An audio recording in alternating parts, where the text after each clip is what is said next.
मैं हूँ गिरीश सिद्धराम शिंदे और हैशटैग सवाल के और एक एपिसोड में आप सभी का स्वागत है।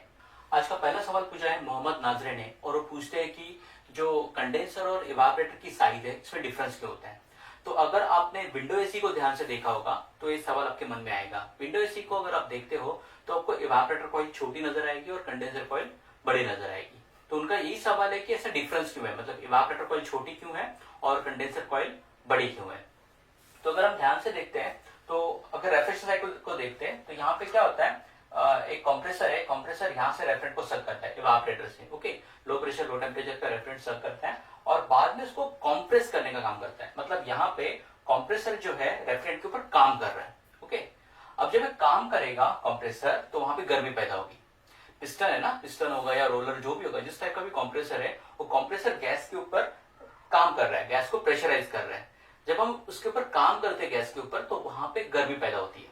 आपने अगर कोई भी मशीन देखी होगी, जैसे पंखा चल रहा है तो पंखा गर्म हो जाता है, या कंप्यूटर्स होते हैं वो गर्म हो जाते हैं, या फिर आप कोई भी इक्विपमेंट ले लो कि जिसको हम पावर देते हैं तो उसमें गर्मी पैदा होती है। सिमिलर टू दैट जब कंप्रेसर भी चलता है तो कंप्रेसर वहां पे कुछ गर्मी पैदा करता है, उसको बोलते हैं हीट ऑफ कंप्रेशन। तो जो रेफ्रिजरेंट जो है वेपर फॉर्म में कंप्रेसर के अंदर जाएगा उसमें ऑलरेडी हीट है, क्योंकि इवापोरेटर ने क्या किया, हीट को एब्जॉर्ब कर लिया। बराबर, जब वो रेफ्रिजरेंट को कंप्रेस किया जाता है तो उसमें हीट ऑफ कंप्रेशन ऐड हो जाती है। जैसे मैंने एग्जांपल के तौर पे बताया, कोई लाइट भी जलाते हैं, बल्ब भी जलाते हैं तो गर्म हो जाता है, क्योंकि बिजली जाती है ना वहां पे, तो बिजली कुछ काम करती है और उस काम करने के बाद में वहां पे गर्मी पैदा होती है। इवन हम भी हार्डवर्क करते हैं, हम भी कोई ज्यादा काम करते हैं, मेहनत का काम करते हैं, तो हमारे बॉडी से भी गर्मी बाहर निकलती है, पसीना बाहर निकलता है। तो जहां जहां पे भी काम होता है तो वहां पे गर्मी पैदा होती है और वो गर्मी जो है यहाँ पे कंप्रेसर के अंदर पैदा होती है और उसको कहते हैं हीट ऑफ कंप्रेशन। इवापोरेटर का रेफ्रिजरेंट जो है वो क्या करता है, यहाँ पे हीट को कैरी करता है। हीट को कैरी करने के बाद कंप्रेसर इसके ऊपर काम करता है जिससे गर्मी और बढ़ती है, और उसके बाद में एक जो रेफ्रिजरेंट है हाई प्रेशर हाई टेम्परेचर का, वो कंडेंसर में जाते हैं। अब कंडेंसर का काम है उसको दो गर्मी बाहर निकल रही है, एक इवापोरेटर की गर्मी बाहर निकल रही है और दूसरा कंप्रेशन में जो भी हीट ऑफ कंप्रेशन ऐड हो गई है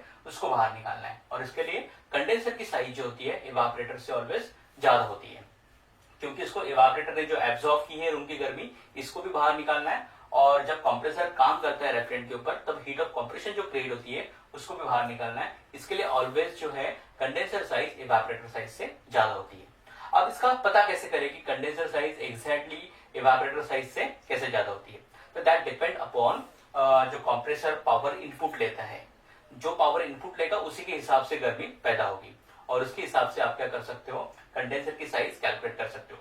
नॉर्मली अगर थंब रूल की बात करें, नॉर्मली थंब रूल को यूज नहीं करना होता है, लेकिन अगर आपको मोटा मोटा अगर कैलकुलेशन करना है तो अगर आपका एसी 1 टन का है, ओके, एसी आपका 1 टन का है, तो उसका जो कंडेंसर होता है उसकी साइज आइदर 1.2 टन होगी या फिर 1.25 टन होगी। ये मैंने मोटा मोटा हिसाब बताया। अगर, क्योंकि कई बार मुझे सवाल पूछा जाता है कि अगर प्लांट की कैपेसिटी समझो 100 टन है तो कूलिंग टावर की कैपेसिटी कितनी होनी चाहिए, तो कूलिंग टावर की कैपेसिटी 120 टन या 125 टन अप्रॉक्सीमेट होगी। उसको भी कैलकुलेट किया जा सकता है, उसको भी मैं अभी बताऊंगा कैसे इसको कैलकुलेट किया जाता है। तो that depend upon input power of the compressor. मान लो हमारे यहाँ पे 1 टन का एसी है, ओके, 1 टन का एसी है और उसके अंदर जो मोटर लगी है, कंप्रेसर की जो मोटर है वो 1 एचपी की, 1 हॉर्स पावर की कैपेसिटी है। ओके, कंप्रेसर की कैपेसिटी है 1 हॉर्स पावर। तो यहाँ पे मैंने लिखा हुआ है, यहाँ पे मैं फिर से लिख देता हूँ, 1 एचपी जो है उसको अगर हम टन में कन्वर्ट करेंगे तो that is equal to 0.212 ton. मतलब 1 एचपी की जो मोटर होती है वो उसको अगर कन्वर्ट करेंगे टन में, उसकी अगर हीट निकालेंगे तो 0.212 टन उसकी हीटिंग कैपेसिटी आती है। तो अब क्या होगा, ये जो 1 टन है इसमें जो कंप्रेसर का 1 एचपी है, इसको अगर टन में कन्वर्ट करेंगे तो कितना हो जाएगा, 0.2 पकड़ लेंगे, ओके, 0.2 टन। अब कंडेंसर को क्या करना है, इवापोरेटर ने जो 1 टन एब्जॉर्ब किया है प्लस ये जो कंप्रेसर का 0.2 टन है इसमें ऐड हो जाएगा और इसको अगर हम मिलाते हैं तो 1.2 टन होता है। ओके, अब अगर आपका इवापोरेटर 1 टन का है तो कंडेंसर क्या हो गया, 1.2 टन। और इसके लिए मैंने क्या बोला, 1 टन जो होता है दैट इज अप्रोक्सीमेटली 1.2 टन होता है। तो इस तरीके से उसका कंडेंसर 1.2 टन का होता है। इस तरीके से हम कंप्रेसर की जो इनपुट पावर होती है उस इनपुट पावर को टन में कन्वर्ट कर सकते हैं और और उसको इवापोरेटर के पावर में अगर जोड़ देंगे तो आपको कंडेंसर की कैपेसिटी पता चलेगी। दूसरा एग्जांपल लेंगे, मान लो यहां पे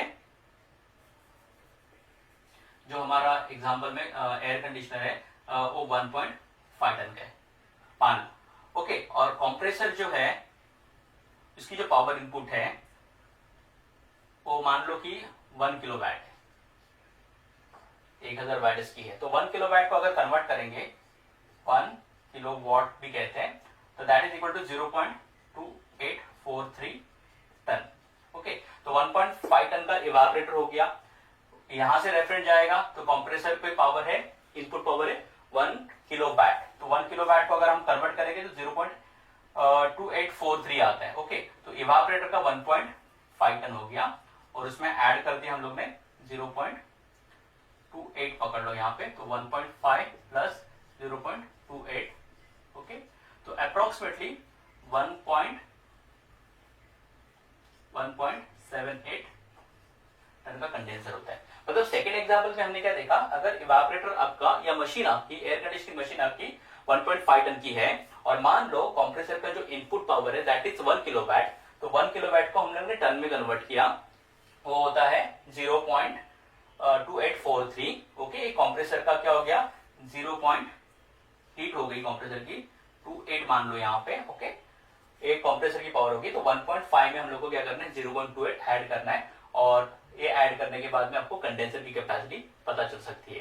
तो शायद आपको आपके सवाल का जवाब मिल गया कि इवापोरेटर से कंडेंसर बड़ा क्यों होता है और कितना बड़ा होना चाहिए ये भी आप कैलकुलेट कर सकते हो। सिर्फ आपको कंप्रेसर का जो इनपुट पावर है वो पता होना चाहिए, नहीं भी अगर पता है तो ये थंब रूल यूज करके अप्रोक्सीमेटली मोटा मोटा क्या कर सकते हो, कंडेंसर की जो कैपेसिटी है उसको आप फाइंड आउट कर सकते हो। आज का दूसरा सवाल पूछा है सुनील गुप्ता जी ने और वो पूछते हैं कि उनके पास में एक हीट पंप है और हीट पंप की जो हीटिंग कैपेसिटी है उसको टन में एक्सप्रेस नहीं किया है, तो उसको किलोवाट में एक्सप्रेस किया है। तो हीट पंप है, ओके, और उसकी हीटिंग कैपेसिटी है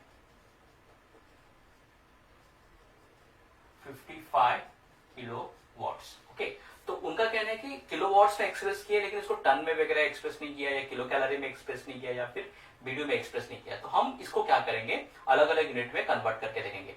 तो यहाँ पे हमारे पास में बेसिक एक कन्वर्जन दिया हुआ है कि 1 kilowatt is equal to 0.2843 ton.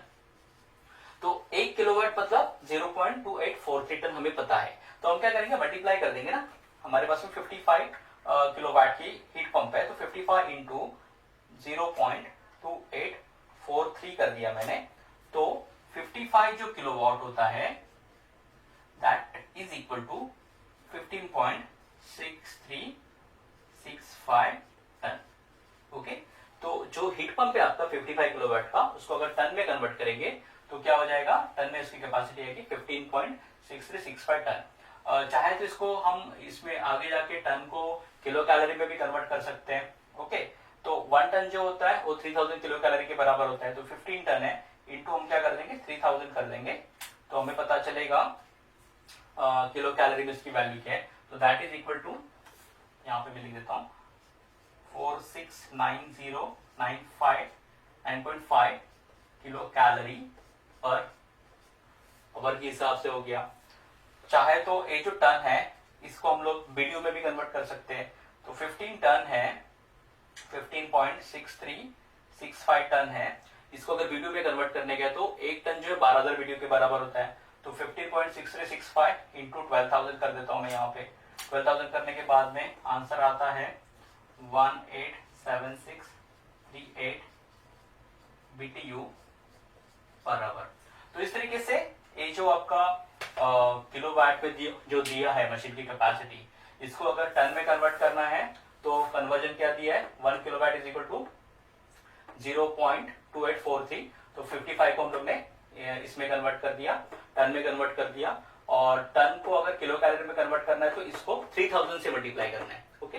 Ton को 3000 से मल्टीप्लाई करोगे तो किलो कैलोरी पर आवर में उसका आंसर आएगा, और टन को जब 12,000 से मल्टीप्लाई करोगे तो आंसर क्या आएगा, वीडियो में आ जाएगा। तो इस तरीके से आपकी जो भी मशीन की कैपेसिटी दी है इसको हम टन में भी कन्वर्ट कर सकते हैं, किलो कैलोरी में भी कन्वर्ट कर सकते हैं, या फिर वीडियो में भी कन्वर्ट कर सकते हैं। आज का तीसरा और आखिरी सवाल पूछा है मोहम्मद जिक्रुल्लाह जी ने, और वो पूछते हैं कि CHU क्या है, उसको एक्सप्लेन करो। तो basically CHU is a Celsius heat unit, okay, या फिर इसको हम कई बार सेंटीग्रेड हीट यूनिट भी कहते हैं।